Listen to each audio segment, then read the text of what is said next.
জানিয়ে দিব এই মুহূর্তে হাতে পাওয়া গুরুত্বপূর্ণ সব আপডেট বাংলা সংবাদ। প্রথমেই জানিয়ে দিব বিয়ের ১.৫ মাস পর জানা গেল নববধূ পুরুষ।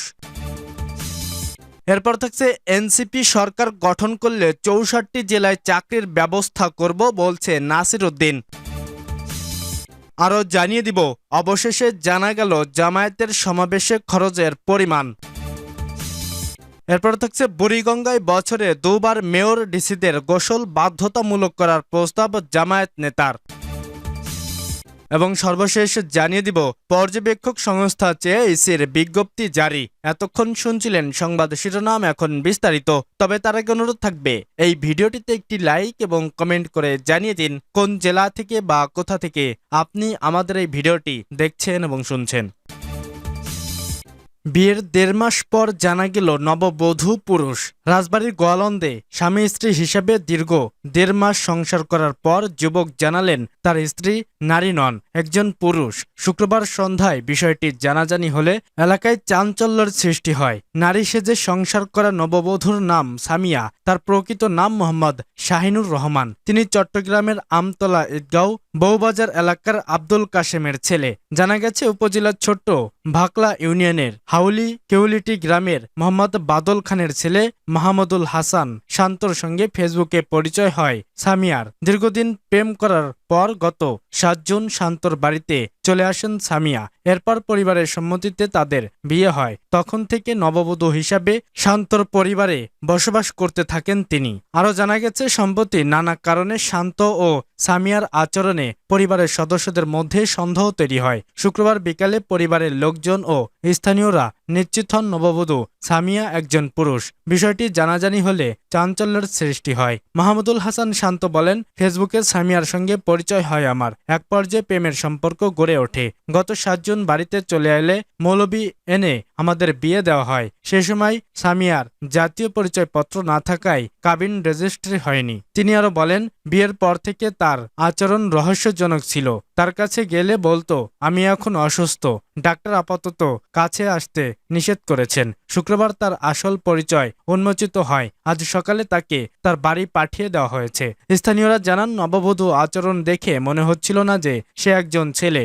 ধীরে ধীরে ১ থেকে ১.৫ মাস পর বোঝা গেল সে ছেলে। সে প্রতারণা করে শান্তকে বিয়ে করছে, তার শাস্তি হওয়া উচিত। শান্তর মা মোছাম্মদ সোহাগী বলেন, একজন পুরুষ পরিবার বউ হয়ে এতদিন থাকলেও কেউ টের পায়নি। তার অভিনয় কেউ বুঝতে পারেনি যে সে ছেলে। সকালেই তাকে তার বাড়িতে পাঠিয়ে দিয়েছি।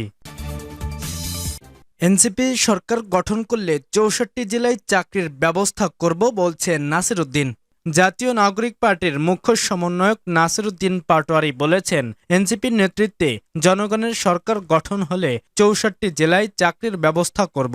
শনিবার দুপুরে মৌলভীবাজারের বেরিরপাড় পয়েন্ট দেশ গড়তে জুলাই পদযাত্রা শেষে পথসভায় এসব কথা বলেন তিনি। নাসির উদ্দিন পাটোয়ারি বলেন, চাকরির জন্য তরুণ প্রজন্ম মাঠে নেমেছিল, তাদের চাকরি হয়নি। আমার যারা যুব ছাত্র ভাই বাংলাদেশে, তাদের কোনো ব্যবস্থা হয়নি। যারা মধ্যবিত্ত পরিবারে রয়েছে তারা যখন সবজি কিনতে যায় তখন আর বাজেটে হয় না, কোনো কিছু কেনাকাটা না করে বাসা বাড়িতে ফিরে যায় তারা। এমন বাংলাদেশ আমরা চাই না। তিনি আরো বলেন যে জনগণের ট্যাক্সের টাকায় প্রশাসন চলতে হয়, সেই প্রশাসন যদি জনগণের কল্যাণ করতে না পারে এমন প্রশাসন বাংলাদেশে আমরা চাই না। দেশে ৫০% কাছাকাছি তরুণ প্রজন্ম রয়েছে, মা বাবার টাকা খরচ করে বিশ্ববিদ্যালয় কলেজে পড়াশোনা করে। যখন দেশে একটি চাকরির জন্য ধারে ধারে ঘোরাফেরা করতে হয়, এর চেয়ে কষ্টদায়ক আর কি হতে পারে। পথসভা উপলক্ষে সকাল থেকে বিভিন্ন উপজেলা থেকে মৌলভীবাজার শহরের বেরিরপাড়ে জড়ো হতে থাকেন এনসিপির নেতাকর্মীরা। শহরের কেন্দ্রীয় শহীদ মিনারে আসেন এনসিপির কেন্দ্রীয় নেতারা। সেখান থেকে শুরু হয় দেশ গড়তে জুলাই পদযাত্রা। কোর্ট রোড ও শাহ মোস্তফা সড়ক প্রদক্ষিণ করে তারা যোগ দেন পথসভায়। দুপুরে সেখানে একে একে বক্তব্য দেন এনসিপির আহ্বায়ক নাহিদ ইসলাম, এনসিপির সদস্য সচিব আক্তার হোসেন ও মুখ্য সমন্বয়ক নাসির উদ্দিন পাটোয়ারি। অবশেষে জানা গেল জামায়াতের সমাবেশে খরচের পরিমাণ। রাজধানীর সোহরাওয়ার্দী উদ্যানে গত ১৯ জুলাই সবচেয়ে বড় জাতীয় সমাবেশ করে বাংলাদেশ জামায়াতে ইসলামী। সমাবেশকে কেন্দ্র করে কয়েক হাজার বাস ভাড়া নেওয়ার পাশাপাশি রিজার্ভ করা হয় লঞ্চ, ট্রেন সহ বহু যানবাহন। ব্যানার ফেস্টুনে সজ্জিত করা হয় পুরো ঢাকা। তাই অনেকের মনে প্রশ্ন, এত বড় সমাবেশ করতে কত টাকা খরচ হয়েছিল জামায়াতের। সোশ্যাল মিডিয়ায় অনেকেই আবার খরচের পরিমাণ 100 থেকে 200 কোটি ছড়িয়েছে বলেও দাবি করছেন। অবশেষে বিষয়টি নিয়ে কথা বলছেন খোদ জামায়াতের আমির ডক্টর শফিকুর রহমান। শুক্রবার রাজধানীতে জামায়াতের রোকন সম্মেলনের একটি ভিডিও সামাজিক যোগাযোগ মাধ্যমে ছড়িয়ে পড়েছে। সেখানে তিনি ডক্টর শফিকুর রহমান বলেন, ঢাকায় এত বড় একটা সমাবেশ হয়ে গেল, আমরা কি কাউকে চাঁদা তুলতে বলেছি? বলিনি। আমরা নিজেরাও কারো কাছে চাঁদা চাইনি। তিনি আরো বলেন, এখন কেউ কেউ বিশ্লেষণ করছেন সমাবেশে নাকি 100, কেউ বলেন 200 কোটি টাকা খরচ হয়েছে। আপনারা শুনবেন কত খরচ হয়েছে? অবশ্যই রোকন হিসাব আপনাদের জানার অধিকার রয়েছে। আমার ধারণা ছিল 3.25 কোটিতে আটকেই ফেলাতে পারবো, একটু এদিক সেদিক হবে।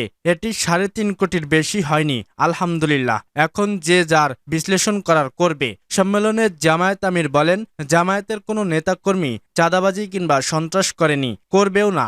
জামায়াত দল নিয়ন্ত্রণ করেছে, দেশও নিয়ন্ত্রণ করতে পারবে। যারা দলে নিয়ন্ত্রণ করতে পারে না, তারা দেশের শান্তি শৃঙ্খলা বজায় রাখতে সার্বিক পরিস্থিতিও নিয়ন্ত্রণ করতে পারবে না।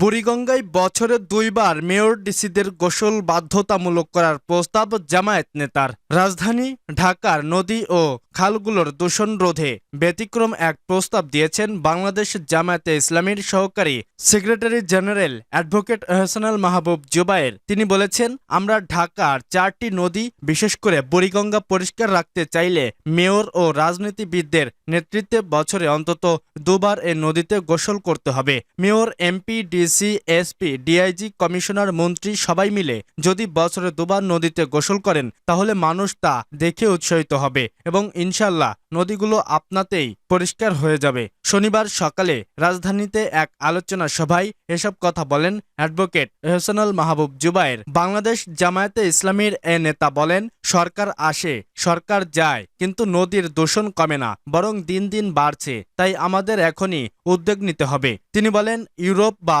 চীনের নদীগুলো এত পরিষ্কার কেন? কারণ সেখানে রাজনৈতিক নেতা, প্রশাসনিক কর্মকর্তা থেকে শুরু করে সবার অংশগ্রহণে নদীতে গোসল হয়। যদি নদীর পানি পরিষ্কার না থাকে, তাহলে মেয়র থাকতে পারে না।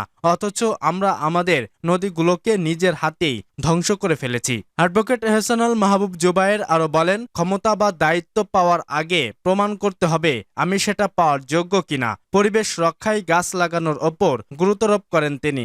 জামায়াতের এ নেতা বলেন, আমরা যদি 16 থেকে 17 কোটি মানুষ নিজেদের বাড়ির আশপাশে গাছ লাগায়, তাহলে দেশে আর কোনো গাছের অভাব থাকবে না। পর্যবেক্ষক সংস্থা চেয়ে ইসির বিজ্ঞপ্তি জারি। স্থানীয় পর্যবেক্ষক সংস্থা চেয়ে বিজ্ঞপ্তি জারি করেছে নির্বাচন কমিশন।